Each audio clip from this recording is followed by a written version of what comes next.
Ahojte lidi, já vás vítám u nového videjka a v tomhle videjku si ukážeme nějaký pečení, respektive vlastně to, že já budu pít dort a mám na to 3 dny, takže dneska bude příprava, zítra peču korpus a potom bude zdobení a ten 4. den mám narozeniny, takže jo. By the way, kvůli tomu záběru, co teď vidíte, tady to, že mi svítí slunce do ksichtu, tak kvůli tomu jsem vstávala 6 ráno, protože východ slunce je teď v 6 ráno. Koupili se tady nějaký svíčky, jedlí barviva, balonky a uvidíte za chvilku ta barva.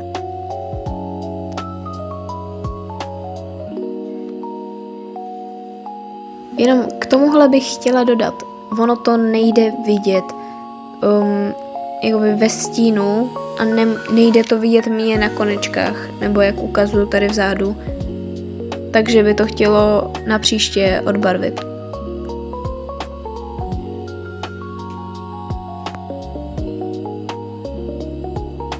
OK, teď jsem chvilku nenatáčela, když jsem dělala když jsem šlehala tam ten krém, protože se mi to nepovedlo a asi ho ani používat nebudu, protože se z něj stalo jakoby máslo, tak trošičku, takže tady nejdu to dělat znovu, ale mám tady jinou náplň. Budu dělat, jak se jmenuje, pudinkový nebo máslový krém, takže jo. Zkusíme to znovu. Jo, jinak. Korpus padl takhle. Z druhé strany takhle. Ještě musím okrájet. Je takový trošku tvrdší teda. Ale to nevadí.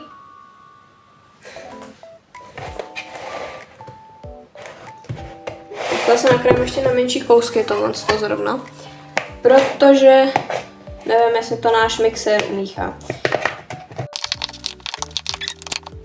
Tak, dobrý.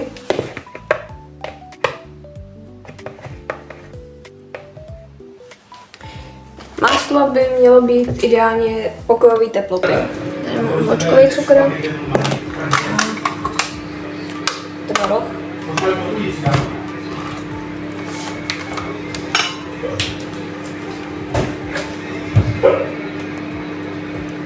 Kam teď je 18:53. Já furt dělám věci do dortu.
takhle barvu, kterou dám takhle po stranách, jako čáry. Takže